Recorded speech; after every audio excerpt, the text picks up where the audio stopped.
So, good evening, students. I know that you are not with me, and I will share this link, and you will go through uh, the talk given by Professor Arun Kumar Patnaik. He's my mentor, he's my supervisor, he's my teacher as well.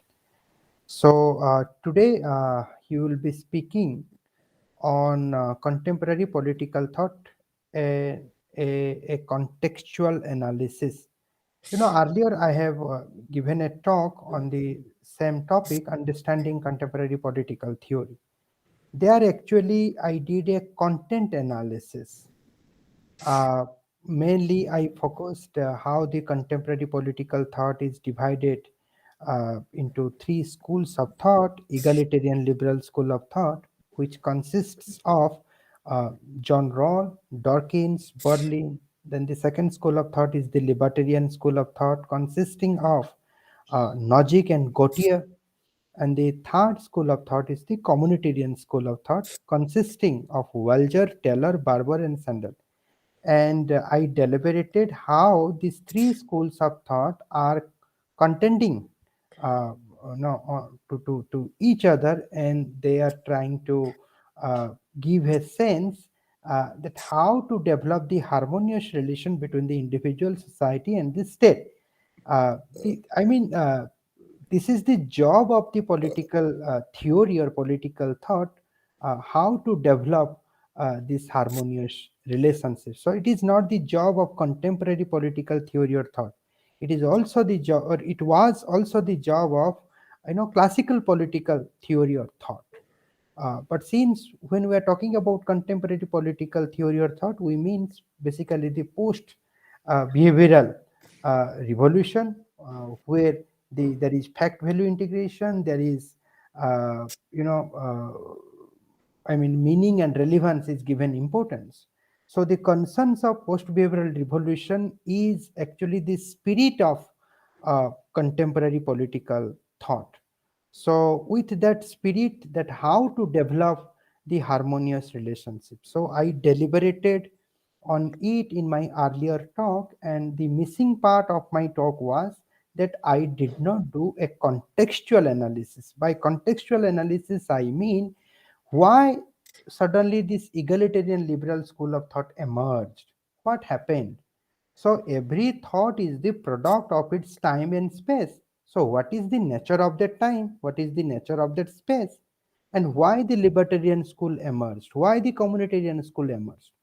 Now these questions, it requires or it demands a contextual analysis. So I discussed with Patnaik sir, and I requested him to give a talk uh, in reference to that contextual understanding. But it is also true that contextual understanding of contemporary political theory or thought, it is not easy, right? So it's very difficult to get the right materials. but but I think I have confidence, I have faith on Patnaik sir that he can give us a sense, give us that contextual, a sense of contextual analysis of contemporary political thought. And coming to the identification of today's speaker, Professor Patnaik, I mean, he is a known academician, and he has spoken on this platform. There is no need of introduction. And in one sentence, I will say that he is one of the best mind or best intellectual of India, especially on political theory. So with this introduction, I welcome uh, Professor Patnaik to start his deliberation on this topic: contemporary political thought, a contextual analysis. Yes, sir, please. Thank you, Dr. Himanshu, for giving me the opportunity to share some of my ideas with your students. Uh, this topic, contextual analysis of contemporary political theory, is not very easy, as you said. Partly because it's not because there is no context. There is always a context for every political theory. But point is, nobody has written systematically on the historical analysis of contemporary political theory, like Savine or Bertrand Russell. who made attempt to understand history of Western political philosophy or classical political philosophy. The historical analysis, contextual analysis in several texts, and we know these two great texts written by Bertrand Russell and Sabine. Similar kind of thing I could not find, and therefore my lecture will be random, and I'll pick and choose a theory, then bring context to explain that particular theory. So the lecture will be random because I have not thought about it systematically. There is no reading to latch on to develop a systematic idea of contextual evolution of or historical evolution of contemporary theory, the kind of thing Savine has done or Russell has done. So therefore, the lecture will be quite random. And I must beg your apology in the beginning. Now, there is a suggestion by Ronald Dworkin saying that modern political theories do not have different foundational values. That means he says that modern political theories, that means contemporary political theories, have actually same or similar foundational values. And what is that? That is actually equality. Therefore, all modern political theories are concerned with the idea of equality. The left-wing political theories are bothered about distributional equality or distributive justice. So, therefore, their focus is how goods can be, how equality of income can be ensured or equality opportunity can be ensured by state and civil society. Whereas the right-wing theories are also concerned with equality of a different kind. They believe that equality doesn't rest in distributional measures. Equality rests on the measures of equal treatment of individuals. So it's not simply equality opportunity may actually may enforce some kind of inequality. And what is important is to talk about equal treatment of individuals so that individuals freely express their capacities and develop as citizens of some worthy quality or dignified life, so on and so forth. Therefore, two ideas of equality. Idea of equality of income or wealth is different from the idea of equal treatment of people. So therefore, this is how the that's why there's Ronald Dworkin argues that these foundational values are common, where both the theories, both right wing and left wing traditions, are concerned with the idea of equality. Only the meaning of equality differs. But the idea of equality is a common foundational value of modern political theories. Now, this is the nature of the normative nature of modern political theories.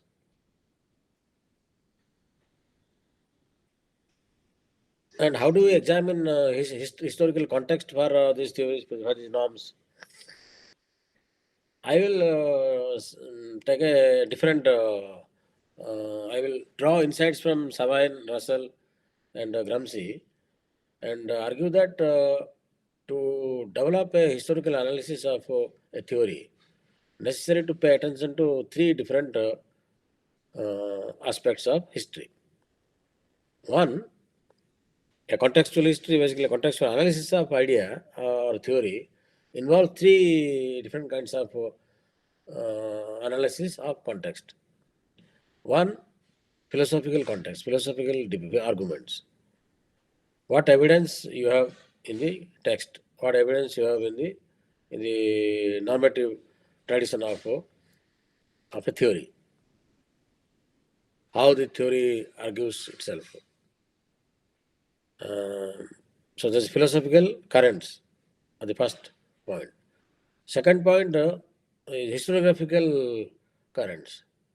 How history molds them, how history guides them, what they depart from, what history from, what kind of history they depart from, and what new historical insight they add to.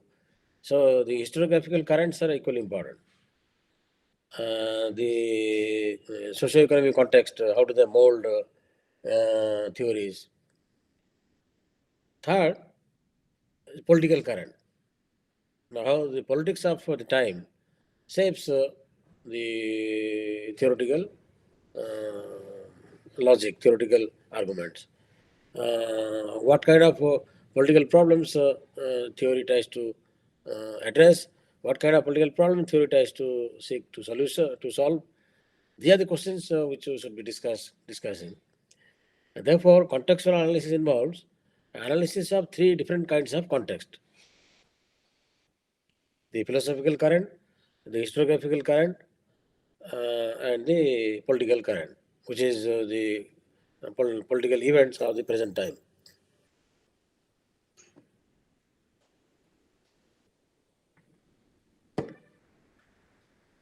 Uh, Take, for example, Rawls theory of justice.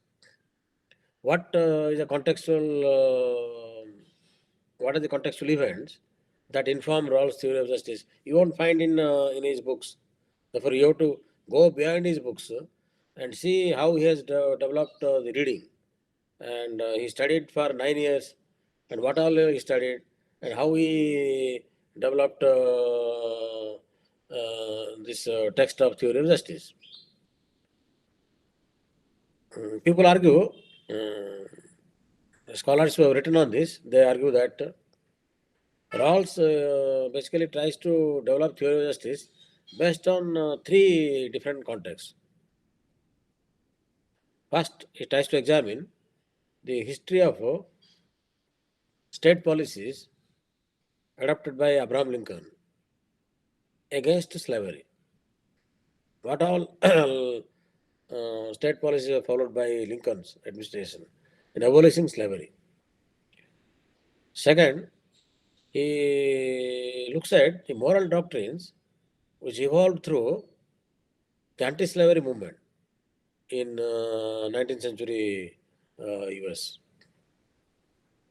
Third, he then examined the popular conception of justice articulated by not merely leaders of the anti-slavery movement, but also the followers, the common people. Therefore, then he tries to synthesize them, and that synthesis appears in the form of theory of justice. Now, this is what Ernest Nagal has argued, that Rawls' theory of justice is based on these three varieties of context. There is still one more. In my view, Nagal actually tries to examine the immediate context, informing Rawls' theory of justice. Rawls also addresses the larger context of the debate between capitalism and socialism, the left and the right, which is not necessarily about abolition of slavery. It is also about constructing a socialist society, a social democratic society, not simply about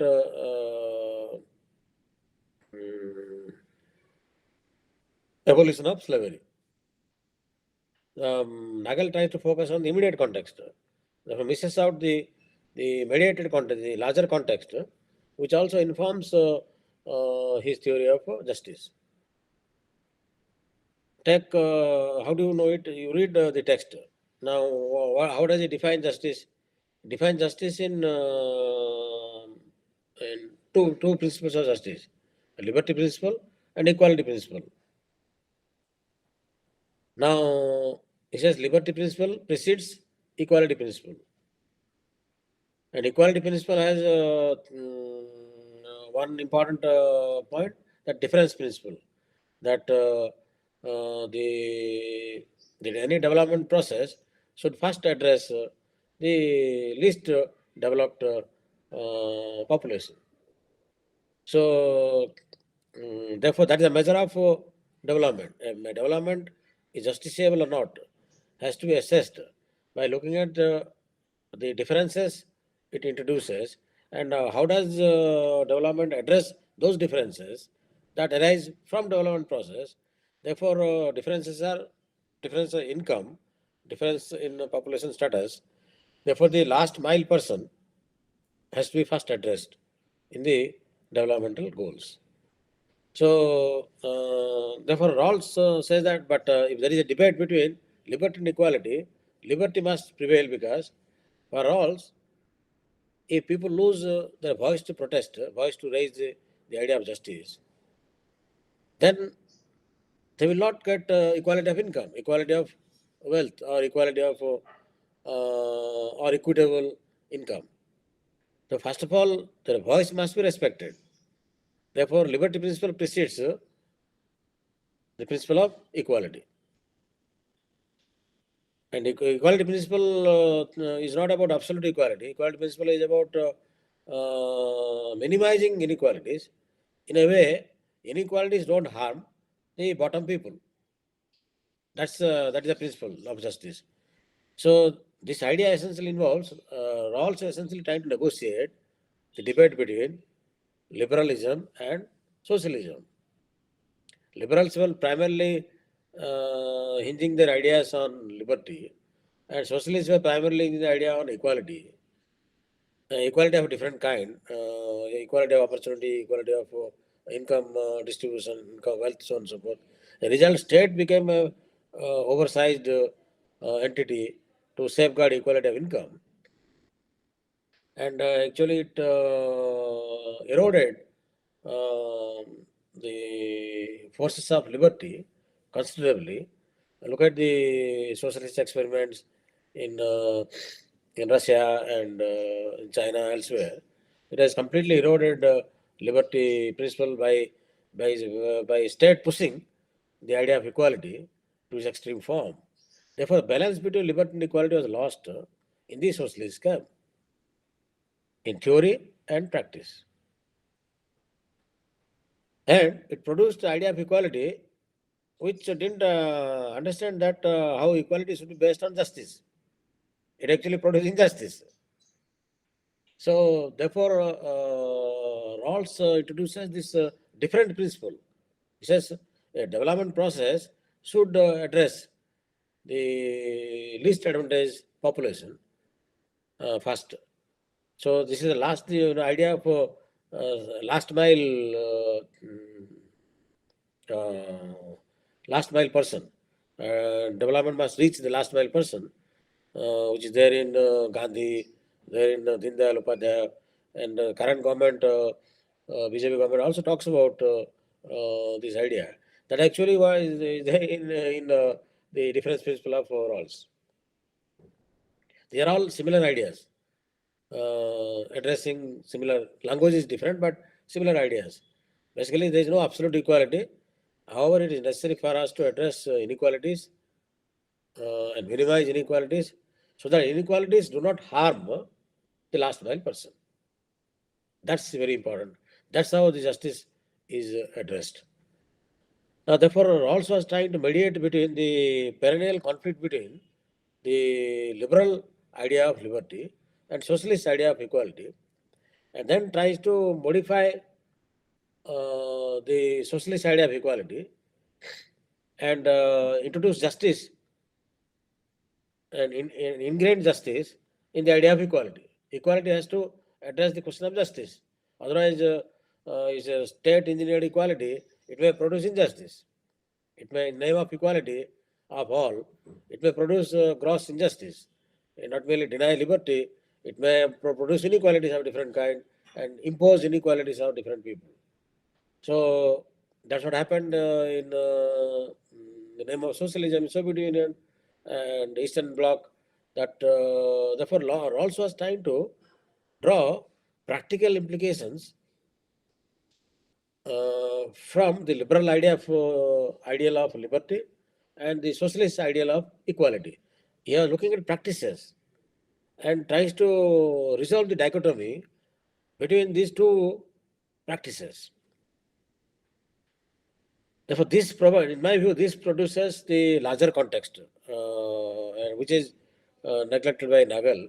So, I would like to add to Nagel's idea of immediate context and say that this larger context also defines Rawls' theory of justice. Now, this is how you must study contextual analysis of theory. Now, take, for example, Dworkin's idea of civil disobedience or taking rights seriously. That is also a topic in your course. Now, taking rights seriously also presupposes some kind of look at this. I will give one doctrine, doctrine of civil disobedience, which is not entirely in the text, but this is one aspect of the text. Now, this civil disobedience is a very interesting idea. Civil disobedience, if you notice carefully, many people who, especially liberals, many of the liberals who said that when there is a constitutional state, there is no need for civil disobedience. Why there should be civil disobedience when there is a constitutional state? But the constitutional state is supposed to be run on the grounds of consent of people. So where is disobedience arising here? Therefore, Dworkin argues that, and then therefore liberals argue that a constitutional state should not be resisted by civil organizations. They should participate and deliver goods. Therefore, they should represent, vote, elect members, represent their interests through the system of elections, and then the political leaders should govern based on the consent of people. So, where is need for civil disobedience? This point was gaining ground, especially in the constitutional lawmakers. So, notice carefully, this also affected India's debate.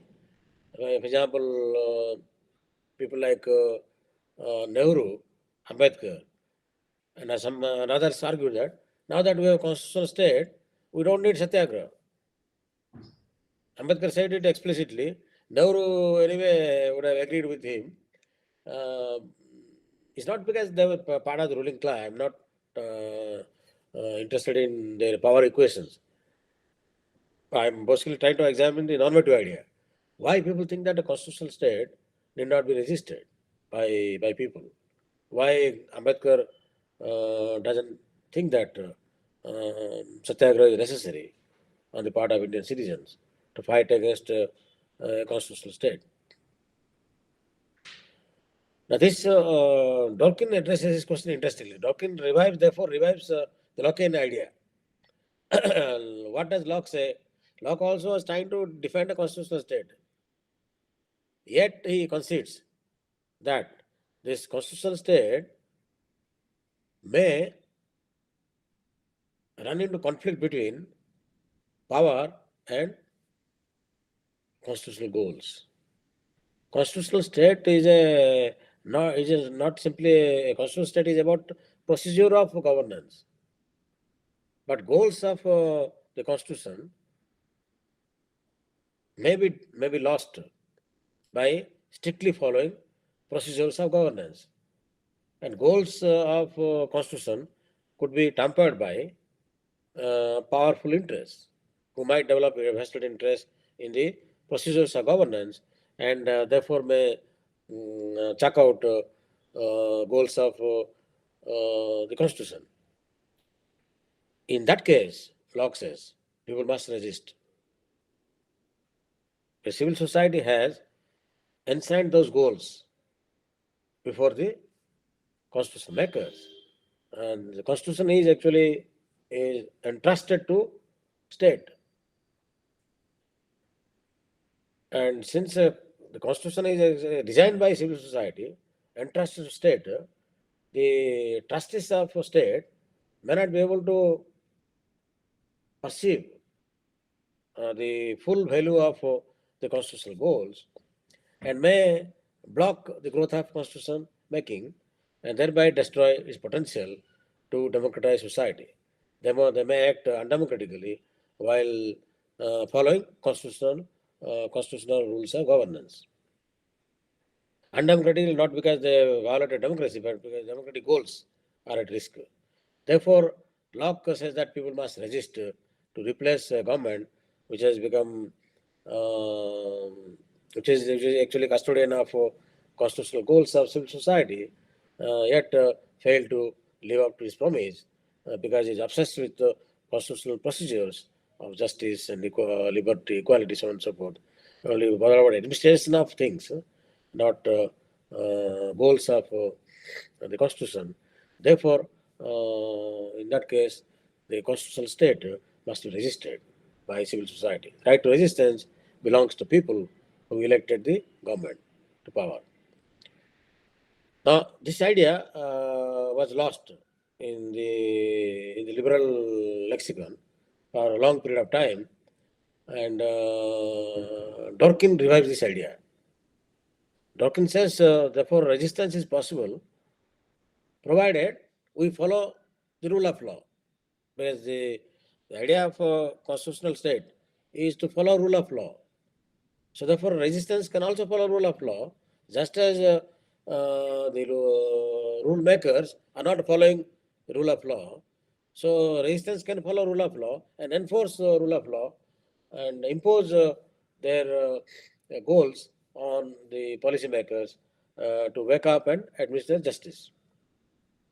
So therefore, a constitutional state can also be resisted by civic population if the constitutional state is not carrying out constitutional goals because it is obsessed with the administration of things. So that's the idea Dworkin revives. That this idea actually is responding to the intellectual current of the liberal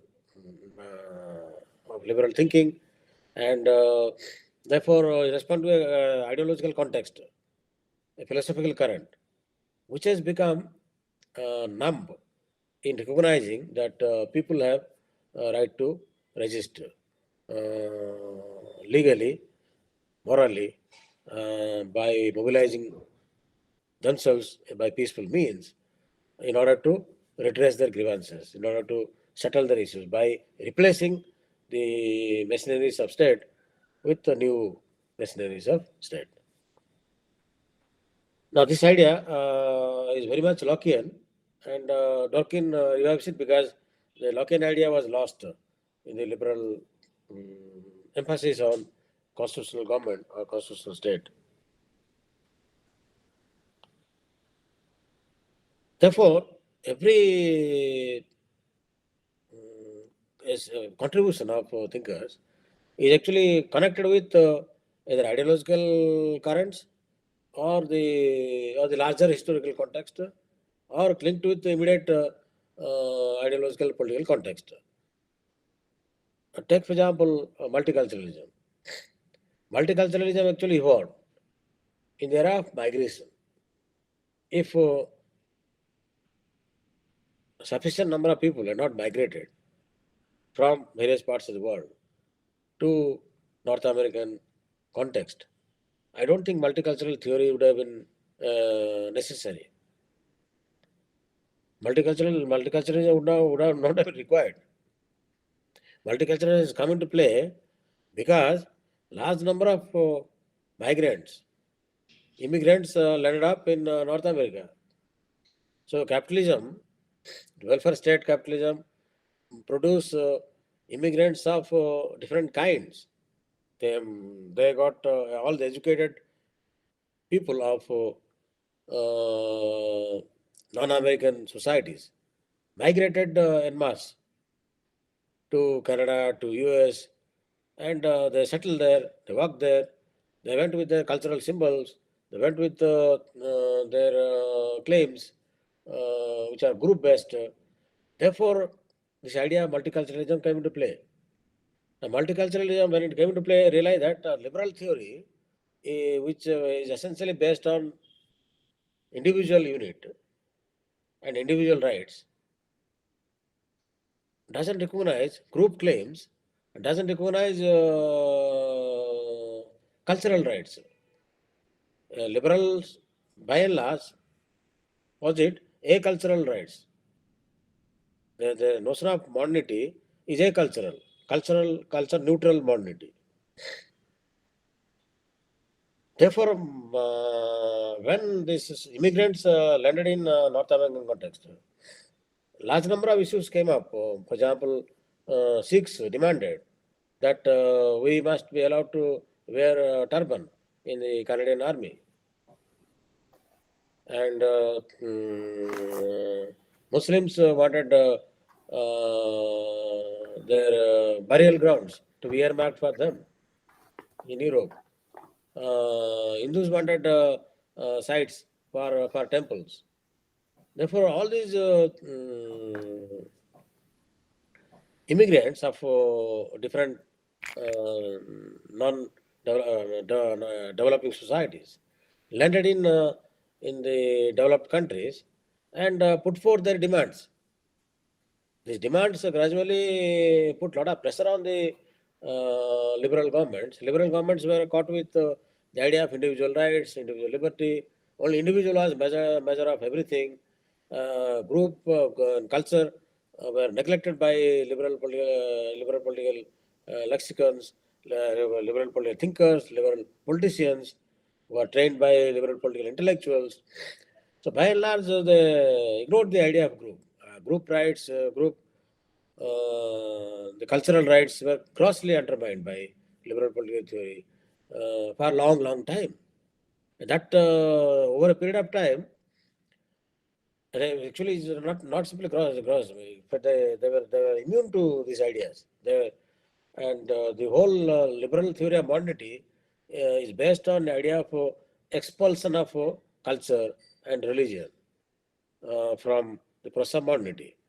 Therefore, they also expelled the idea of group from the from group as a measure of modernity. They simply expelled the idea. They're primarily interested in agricultural ideas of individual rights and individual duties and individual obligation to state and state policies safeguarding individual freedom and so on and so forth. So the individual was measure of everything for liberals. And for the 17th century, 18th century, 19th century, and even the early part of 20th century, this idea was the dominant model of modernity in the Western hemisphere. As immigrants went there, the idea came under challenge by ordinary people's aspirations, their goals, their that is, Sikhs demanded turbans. Therefore, this is how I give you a simple example. Hindus demanded sites for temples. The Muslims demanded sites for burial grounds. Even today, burial grounds are not burial grounds are given to Muslims in name of museum, not in name of burial ground in Europe. In Germany, especially, where multiculturalism has failed, German Chancellor said that multiculturalism failed in Germany because we are not able to convince our people to recognize their group rights. Muslims don't have, they bury their people in museum in Germany today. Now, this is therefore you find such lopsidedness, refusal to connect with the social imaginary of the immigrants who are now settlers and who are now citizens, and therefore their rights are continuously de-recognized or marginalized by liberal discourse of individualized measure of everything. This is not so acute in US and Canada, but is very acutely experienced in Europe now. In France and Germany is a major issue even now.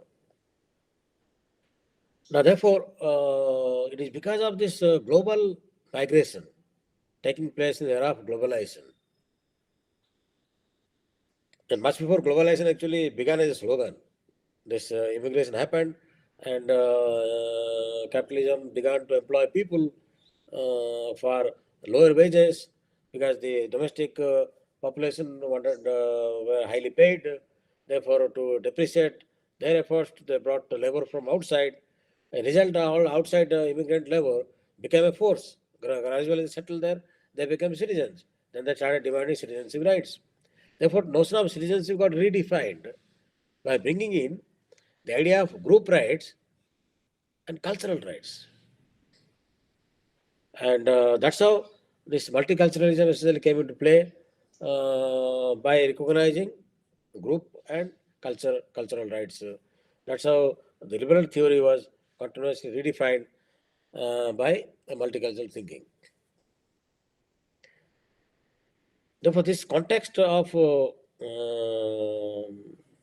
context of multiculturalism lies in the migration, the immigration to Western societies, especially Western European societies or American societies. Now, it is in the context we must see the growth of new theory. Therefore, theory essentially tries to address how to reconcile multicultural theory is, for example, trying to reconcile how liberal theory can reconcile with communitarian or community-oriented rights or cultural rights. The liberal theory had no idea of cultural rights. Liberal theory no idea of group rights. Therefore, multiculturalism introduced a synthesis between individual rights and group rights and political rights with cultural rights. So this is how multiculturalism has come into play in a big way, and therefore, these modern political theories are essentially trying to address a contemporary problem and seek a solution. Take, for example, the feminist theory. Feminist theory is interesting because unlike the other theories which I just told you, feminist theory has a longer context. Context is much longer than what you see in the context of multiculturalism or Rawls' theory of justice. Yes, feminism is based on the context of patriarchy, and patriarchy has a larger historical role, has a longer historical context. It has been in history from inception of history, but somehow this the somehow because of the somehow the that see always remember one thing, all these questions are raised by people only when they become aware of these questions. To become aware of these questions, you need education. Slaves fought against slavery when they got little bit educated. The leaders came from educated strata. They fought with the ordinary people. They sided with ordinary people. There was a mass movement against slavery, but led by educated class. The educated class always plays a role in leading mass movements. Now, therefore, similarly, the immigrants who went to Northern Europe, Western Europe, and Northern America were educated. The educated class was employed for lower wages in order to depreciate the wages of the educated class of the domestic population. That's how multiculturalism came into because the educated class is conscious of its rights, conscious of its duties, conscious of its claims, and can articulate those demands. Therefore, we need intellectual support to raise your grievances systematically in an organized way. They should have ability to mobilize masses so that there could be pressure on the government to rectify itself. In the context of women's issue, this was missing for a long time. First, women need to educate to produce educated class. The intellectuals came from women strata only later part of the 17th, 18th century. So gradually, this look at the first feminist demand was demand for education for women's rights. Women must be first educated. So that was the demand of Mary Wollstonecraft in 18th century England. So therefore, women's education, that women must be equally having access to education as men, and women must produce large number of intellectuals from themselves, is a demand articulated by women in late 18th century England. It was picked up. Mary Wollstonecraft demand was picked up by women intellectuals later in 19th century. Therefore, women's into the formation of intellectual strata from among women came through a protracted process. There was first of all fight for such a intellectual formation from among women. That started with Mary Wollstonecraft and went further with Mill's wife and so on, so on and so forth. They all fought for this women's education. So unless you produce intellectual strata from among the subaltern population, their aspiration, their goals will not find organized articulation, organized expression. This is a story of all these issues, all those popular movements. And is by, therefore that's why the feminism as a ideology emerged only in 1960s, not before that. Where it took time for girls to get educated. It took time for them to raise their voice. It took time for them to question the institutions that discriminated against them. It took time for them to raise the issues of dignity, issues of labor in workplace. Therefore, it took time for to demand equality of wages. Therefore, it was partly articulated by socialists in the 19th century. Marx and many others demanded equality of wages for Marx and Engels demanded equality of wages for men and women. Many socialists supported the idea. They were not necessarily communist, but it was articulated by men, not by women themselves. That is because women were not in the vanguard. They were not in the forefront of this struggle. They were in the receiving end. Therefore, it took time for women to organize, to give voice to themselves. A result of this, feminism emerged later. Though the context of feminism, that is patriarchy, has been surviving for eternity, for a long period of time. Remember, that's why, the forces of education can only question the process of discrimination, can produce new ideas which are necessary for political theory. Therefore, feminism as ideology emerged first of all in 1960s. The context for feminism in patriarchy existed for time immemorial, from the ancient period, from the time of Plato and Aristotle. But though the context was there, yet the contextual realization and articulation to question the context, etc., came with the rise of education among the women of Europe. Once educated strata emerged, girl students emerged, and student movement emerged. If a section of student movement came out and raised the banner of education, raised the banner of girl student. That's how feminist movement picked up thread later. So therefore the context is longer. Therefore, they began reviewing the entire history. One, they realized that the patriarchy has been there for a long period of time. Now we realize to question it, but it has been there for a long period of time. Therefore, they realize that it's necessary to question the entire history of ideas, how and icons, etc., how it has been male centric. Then they began to raise voices against Locke.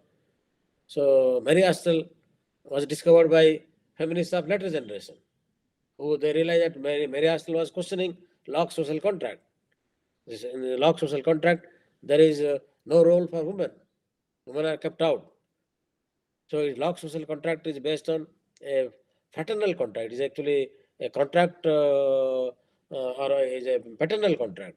It's not a contract which is based on fraternal solidarity of men and women.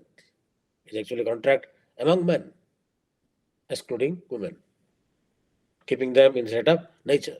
So this is how small voices were discovered by feminists by doing archival research, by being aware that patriarchy has been determining their consciousness for a long period of time.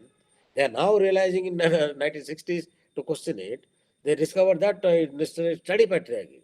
That's how the research on patriarchy, research on its political conditioning, its impact on social contract theory of Rousseau, Locke, Hobbes. All this research was done by contemporary feminist theories, and they discover new trends. Actually, syllabus there is no feminism. I am slightly deviating from because I want to focus on this. That's how look at this here. Here there is a realization of context. Long later, though the context has been there for eternity, but people realize that such a context has been prevalent for a long period of time, preventing them from demanding equality, liberty, freedom of expression for a long period of time. Therefore, they started digging research into this denial, how they denied access to education, how they denied access to dignity, access to labor, so on and so forth. So then access to equality. All these issues were examined by feminist political theory of 20th century. They examined historical issues. Yeah, those historical issues were neglected by male-centric research, both of the left and the right kind. Both liberals and the socialists didn't pay attention to these areas until unless feminism as a distinct ideology influenced their consciousness. Therefore, for these contemporary political ideas, you have context which has influenced them, which has determined. But remember, the mediating point between context and political theory is the history of people's movements. It is immigration movement or the anti-slavery movement or women's movement. All these movements have produced the context of new theorization. And they have questioned old theorization. Feminism has questioned social contract theory. Feminism has questioned not merely Locke, who is a liberal, but also Rousseau, who is not a liberal. Feminism has questioned liberal thinker like Locke, a left-wing thinker like Rousseau, a Republican thinker like Rousseau. They introduced new ideas of civic republicanism, which Hannah Arendt talks about. So therefore, you find, but for this to happen, for this theoretical constellation to happen, to save its dimensions in order to address the questions raised by people, you need a people's movement. Therefore, the people's movements of different kinds, they have come into play a big role in producing what Dawkins calls egalitarian foundational values of, of contemporary political theory.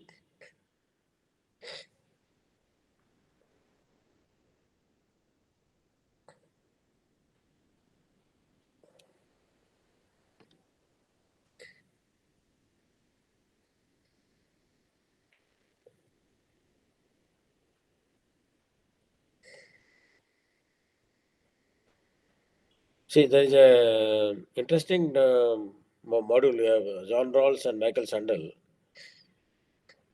I will tell you briefly about this debate. This is essentially a debate between liberalism and communitarianism. Because in John Rawls, the concept of group is missing. Group and cultural rights are missing. Therefore, Sandel introduces the idea of individual as part of a community. You can't define individual unless you connect individual with community. The self is not unencumbered. Self is actually encumbered. Encumbered means is encircled within the community ethos. So you cannot isolate individual from a group. This actually idea of communitarian thinkers. Communitarian thinkers like Sandel challenge Rawls' idea of individual. The individual is disembodied in Rawls' theory of justice. Talks about justice as justice for each individual. But the individual is disembodied there. Therefore, Sandel argues that it is important to conceive individuals in terms of groups, in terms of cultural processes. Each individual is part of a cultural group, and therefore, this tradition is known as communitarian thinking or communitarianism. And there could be varieties of communitarian thinking. In my view, there are two varieties of communitarian thinking. One is that again depends on history again. So it is you have to contextualize each mode of thinking. This Western European communitarian thinking essentially posits as if each group is autonomous. Each group is autonomous. And therefore, it is important for state to safeguard autonomy of each cultural group. Within that, promote individual autonomy. So, but if you compare this with Indian communitarianism of Gandhi, Jayaprakash Narayan, you will find different ideas. You will find that Gandhi says that each individual is part of a larger community, but our communities are not autonomous. India's communities are interlinked with each other. They are like convergent circles. They are holding to each other like this. Each is different, but like this. But the two separate palms coming together. So it's like Gandhi uses Oceanic circle. oceanic circle. That therefore this is how each individual is connected with the larger whole. Therefore, part of the individual is part of the group. Other part is linked with other groups. Therefore, each individual is connected with the larger whole. Ultimately, individual is a measure of everything. But here, individual and group, they are not autonomous of each other. Therefore, what is important for us to examine how this individual, how the individual can seek development by staying within the group, by benefiting from the group, and by contributing to the group. Therefore, individual is connected with the group through sets of rights and duties.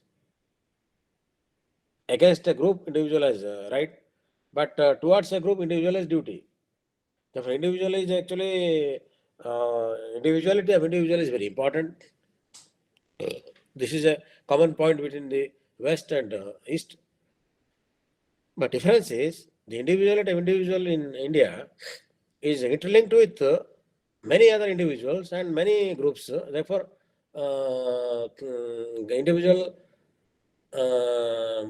Gandhi argues that individual is connected with village life.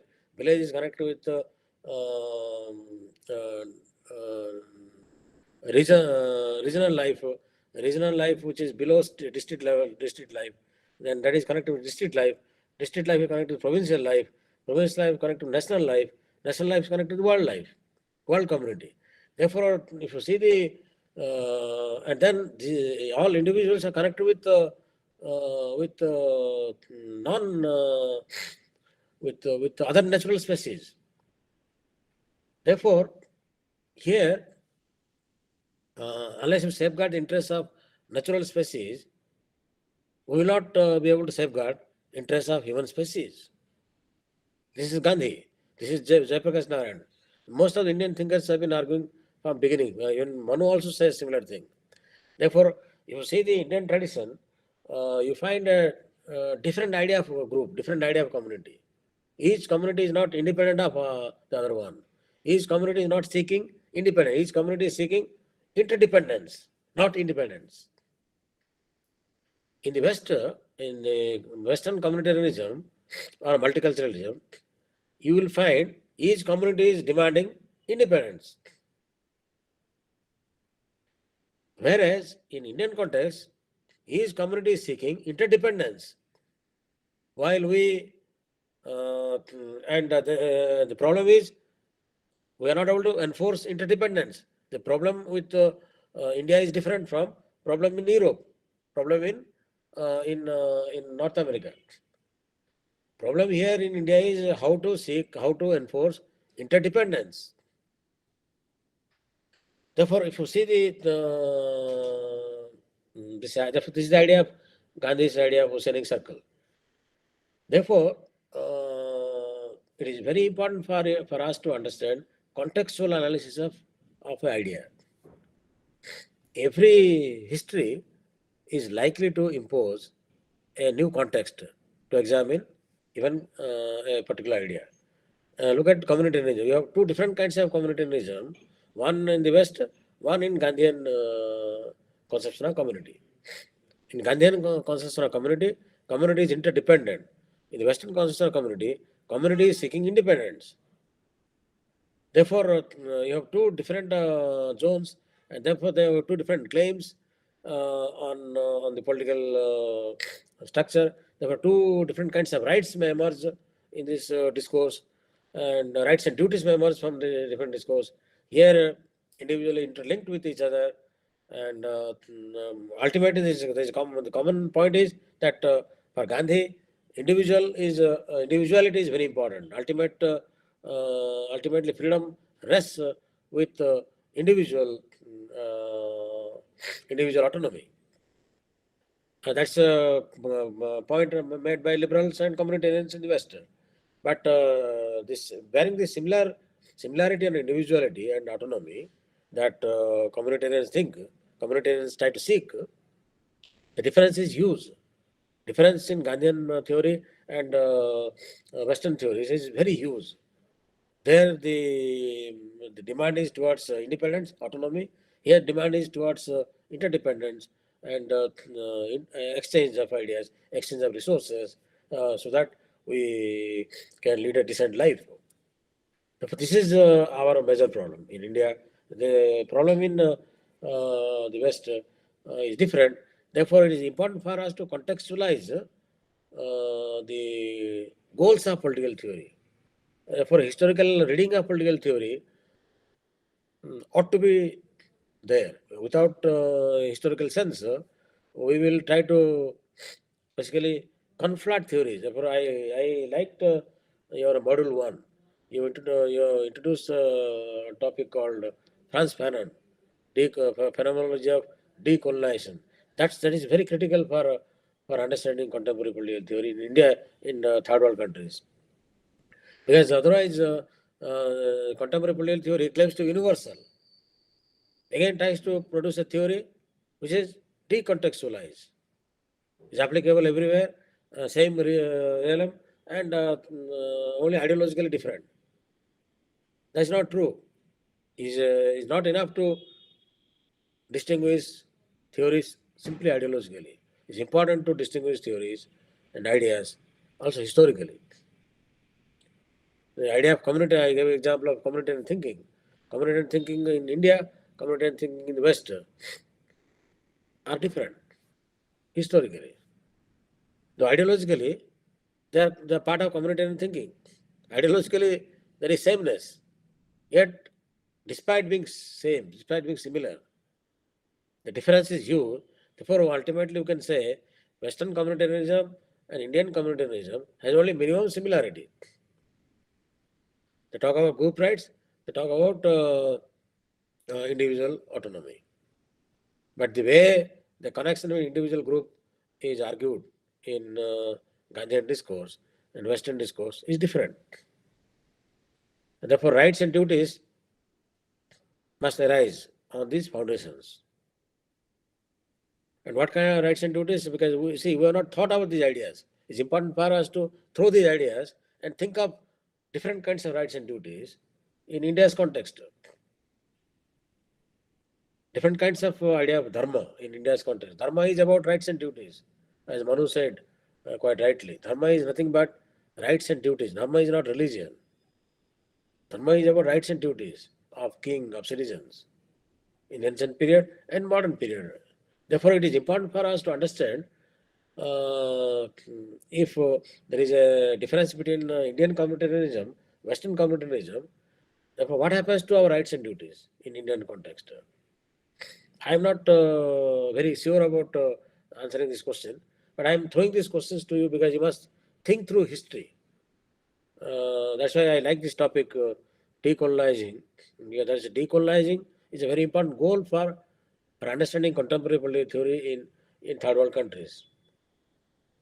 Unless we question the universal status of Western political theory, unless we argue that we must dehistoricize these contemporary political theories, their concerns, we cannot do justice to ourselves. Can't simply borrow models from West, lock, stock, barrel, and apply to India's context. Take, for example, uh, multiculturalism. Multiculturalism in West is not same as multiculturalism in India. In India's context, there is as Saila Mairam has argued, India's context, you see a large sources of interculturalism, not multiculturalism. Interculturalism, I told you, that two different cultural communities are holding hands together. This oceanic circle. Now, how to theorize that? And if interculturalism is our main bedrock, then what kinds of rights and duties are involved here? What kind of autonomy is involved here? What kind of statecraft is required? What kind of civil society has to be there? These questions must be asked in order to develop our political theory, which is on par with our history.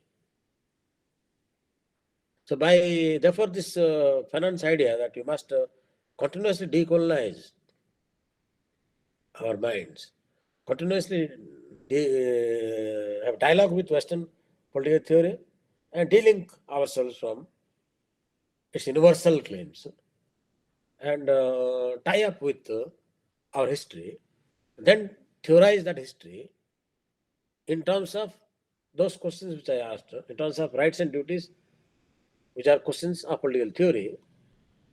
If you don't do so, you will not produce new ideas of our time.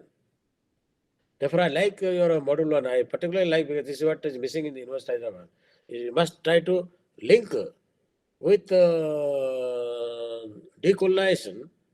Is you are trying to read, continuously read varieties of Western modern political theory. There is multiculturalism, there is communitarianism, liberalism. Whenever you read, you must ask this question: what is distinct about India?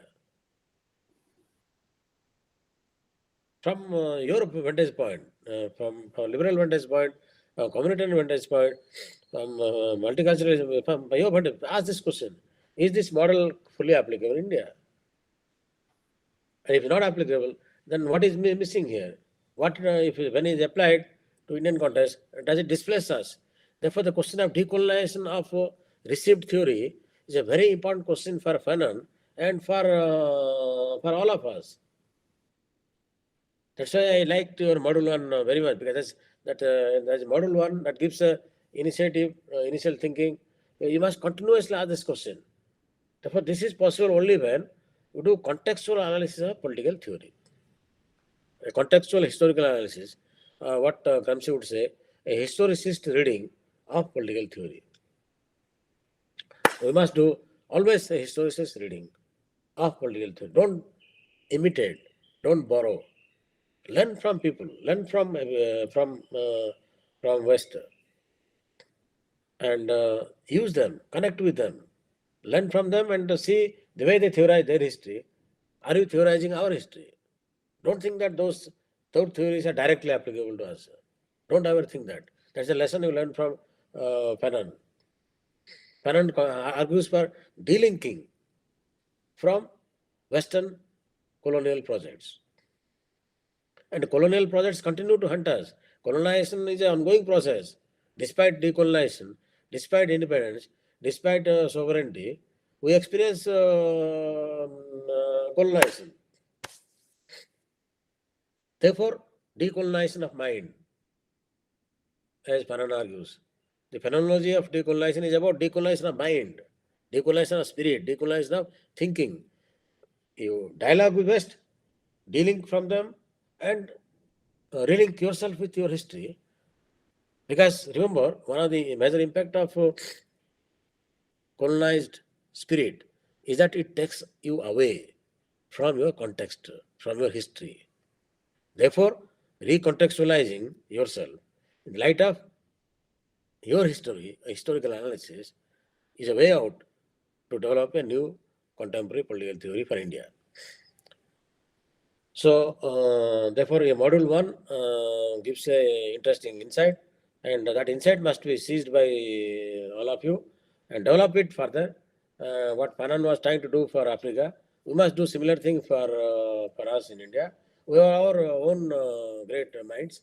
Gandhi lives is a living spirit. Jayaprakash Narayan, Ambedkar, Loya, Nehru, they all try to have dialogue with me. They didn't shun the door. They kept the door open for winds to blow from different directions. But they kept their mind open. They realized that they should not be blown away by winds coming from west or east. We should not let winds blow us up. We should keep windows open, let the winds blow over us and produce a cross-ventilated idea. But it should not lift you away from your soil. Your hand and legs must be firmly placed on the soil of India. So that's what lesson you learn from Franz Fanon's work on the phenomenology of decolonization.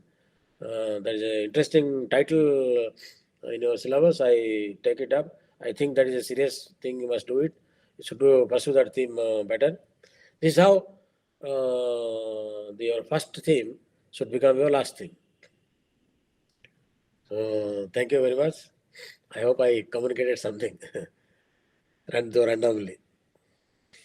So thank you, sir. I mean, behavioralism, post-behavioralism has rejected rejected means it's not, it has not rejected, but post-behavioralism had a critique to behavioralism, because if you are making things systematic, then you are doing it artificially. But you have tried to say something as it is, so you have not manufactured that rationality. I think what I missed while introducing post-behavioralism in my introductory remark that post-behaviorism also talks about micro theories, contextual analysis. And here in this paper, I think we must do a contextual analysis. For example, every theory or thought is a product of certain problem, and that problem is philosophical, that problem is historical, as well as the political. And the contextual analysis also deals with how the theory has handled that problem philosophically, politically, and historically. So we have to understand. Suppose I am doing a contextual understanding. What I should do? I must search what is that pertinent question around which a theory or thought revolves around, and what is that nature of problem or question. What is the philosophical nature of that problem, historical nature of that problem, then political nature of that problem, and how the a piece of thought or a piece of theory is dealing with that problem, philosophically, historically, and politically. That's how I think we can fairly deal with, I mean, we can fairly engage with contextual analysis. I think the way Sar has handled this topic, I feel as if I am reading the introductory part of edited book, and in that edited book, generally we find the editor briefly analyze the various articles written by the different theoreticians. There we get a kind of broad picture, and finally the editor has connected all these things. Though Sar has not dealt with David Held, I think Bhiku Parekh, he has dealt multiculturalism. He has dealt, I think, Michael Walzer, he has mentioned about the civil society, Dawkins. I think Charles Taylor, yes, he has dealt about it, though he has not mentioned. Sir, have you mentioned about the Charles Taylor I dealt policy? with. I didn't mention here. But I think you have mentioned about the Yeah, recognition. You yeah, have mentioned recognition. Yeah. recognition. I think Mm. overall, if you see from idea point of view, I think you have dealt the every aspect of this course.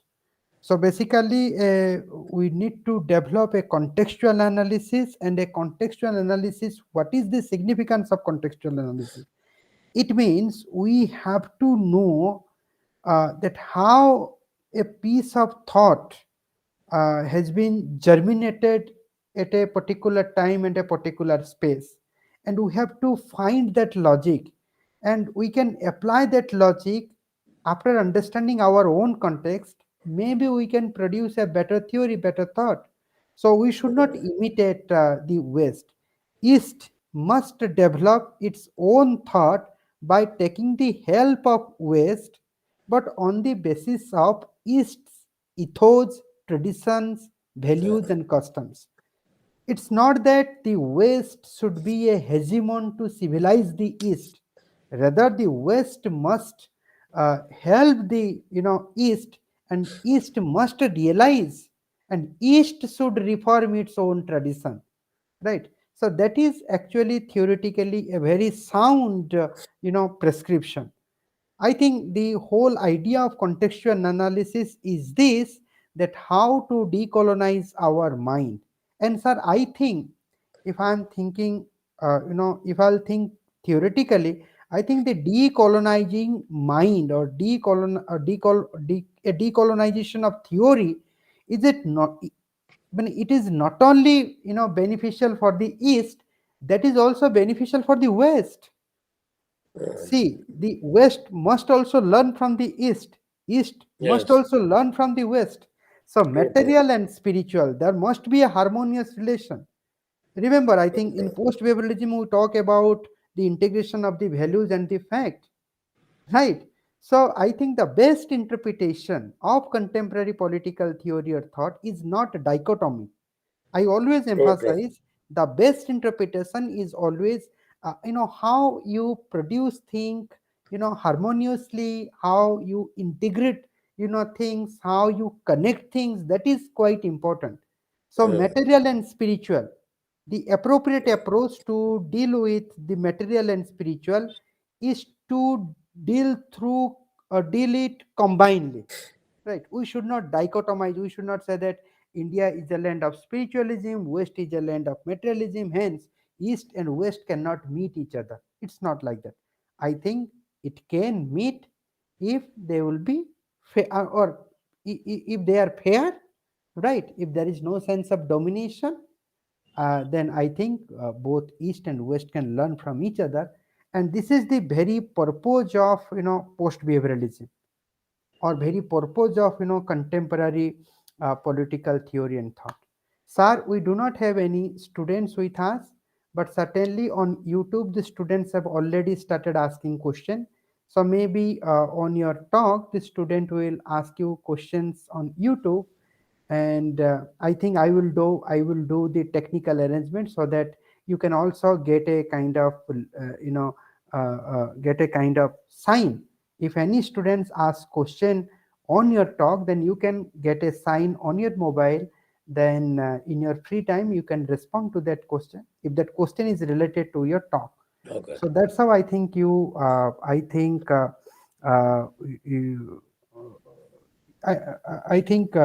you have done your part. I think you have done your part, right?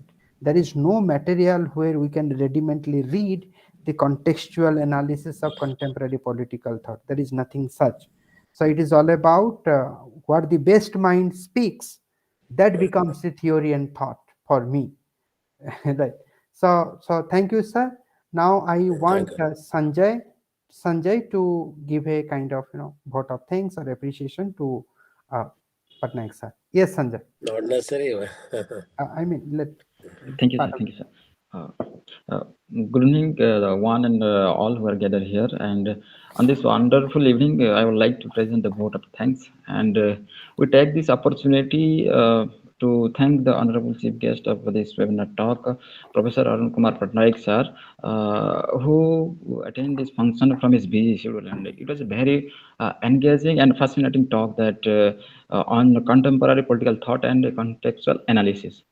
And thank you, sir, again. And I extend my gratitude and to the respected webinar coordinator, Dr. Himanshu, sir, who always organize this kind of webinar for the students of our department, and try to develop a intellectual mind.